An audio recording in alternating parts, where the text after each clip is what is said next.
ఒక పార్లమెంటు సభ్యుడు దేశం రాష్ట్రం తన నియోజకవర్గ అభివృద్ధి కోసం తపన పడాలన్నారు బీఆర్ఎస్ ఎంపీ అభ్యర్థి వినోద్ కుమార్. తాను ఎంపీగా ఉన్నప్పుడు రాష్ట్రానికి national highway Kazipet Karimnagar Yellapur Huzurabad Manakondur Karimnagar railway లైన్లను తీసుకొచ్చానని వీటికి సర్వే కూడా జరుగుతోందని చెప్పారు. 10 కోట్లతో హుజురాబాద్ కు మినీ స్టేడియం కేటాయిస్తే కాంగ్రెస్ ప్రభుత్వం ఆ పనులను ఆపేసిందని మండిపడ్డారు. ఎంపీగా తనను గెలిపిస్తే ఈ పార్లమెంట్ సెగ్మెంట్ ను మరింత అభివృద్ధి చేస్తానని చెప్పారు వినోద్ కుమార్. కరీంనగర్ జిల్లా హుజురాబాద్ లో ఎంపీ అభ్యర్థి వినోద్ కుమార్ ప్రచారం చేశారు. హైస్కూల్ మైదానంలో వాకర్స్ తో కలిసి మార్నింగ్ వాక్ చేశారు. కారు గుర్తుపై ఓట్లేసి భారీ మెజారిటీతో గెలిపించాలని కోరారు. చెప్పి పట్టుబట్టి ఇవాళ జగిత్యాల కరీంనగర్ అదేవిధంగా హుజురాబాద్ మీదుగా వరంగల్ దాకా నేషనల్ హైవే పనులు వేగవంతంగా జరుగుతుంది. ఆ రోజు సర్వే కానివ్వండి, దాని రీఅలైన్మెంట్ కానీ అవన్నీ కూడా రైతులతోటి నేను ప్రత్యేకంగా కొన్ని కిలోమీటర్లు కూడా నడవడం జరిగింది ఆ రోజులలో. కానీ ఆ రోజు మేము శాంక్షన్ చెప్పించి టెండర్లు ప్రాసెస్ ల్యాండ్ ఎక్విజిషన్ ఆ తతంగం అంతా 4-5 సంవత్సరాలు పట్టేది.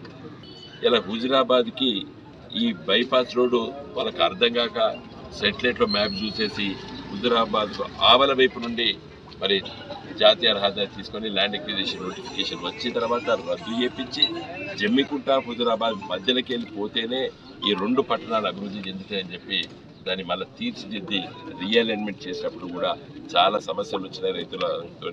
వాళ్ళందరినీ ఒప్పించి మరి ఇలా ఆ పనులు వేగవంతంగా అవుతున్నాయి.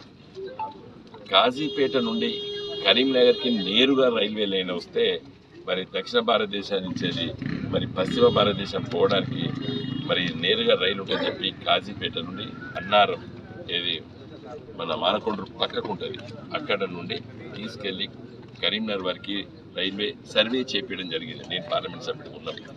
ఇలా హుజురాబాదు జమ్మికుంట ఈ 2 కూడా ట్విన్ టౌన్స్. ఈ ట్విన్ టౌన్స్ను ట్విన్ సిటీస్గా మార్చాలని చెప్పి అభిప్రాయం కౌశిక్ రెడ్డి గారికి మా అందరికీ ఉన్న మా ఉద్యమకారులకు అందరికీ ఉన్నది. వారు ఎమ్మెల్సీ ఉన్నప్పుడు కేసీఆర్ గారి దగ్గరికి వెళ్ళి 10 కోట్ల రూపాయలు శాంక్షన్ చేయించారండి. ఈ గ్రౌండ్కు 10 కోట్ల రూపాయలు.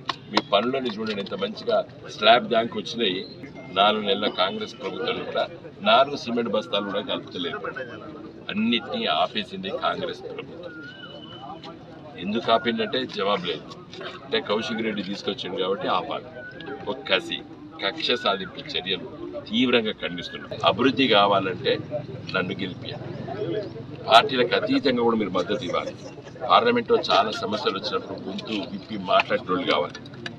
గత 10 సంవత్సరాల మోడీ గారి ప్రభుత్వంలో నేను చేసిన 5 సంవత్సరాల పనులు వేరే చేసుకోండి, తర్వాత చేసుకోండి. 3వసారి కేసీఆర్ గారికి ఇట్లా ముఖ్యమంత్రి అయి ఉంటే ఇప్పటిదాకా ఈ గ్రౌండే రెడీ అయిపోతాం. కానీ దురదృష్టం అదేవిధంగా ఎట్లయితే ఈ గ్రౌండ్ ఆపుతుండో కరీంనగర్లో కూడా కేబుల్ బ్రిడ్జ్ కూడా ఆపడం. కాంగ్రెస్ వాళ్ళు ఉన్నోళ్ళు ఇక్కడ ఉన్న మంత్రి వాళ్ళకి ఇంట్రెస్ట్ లేదు.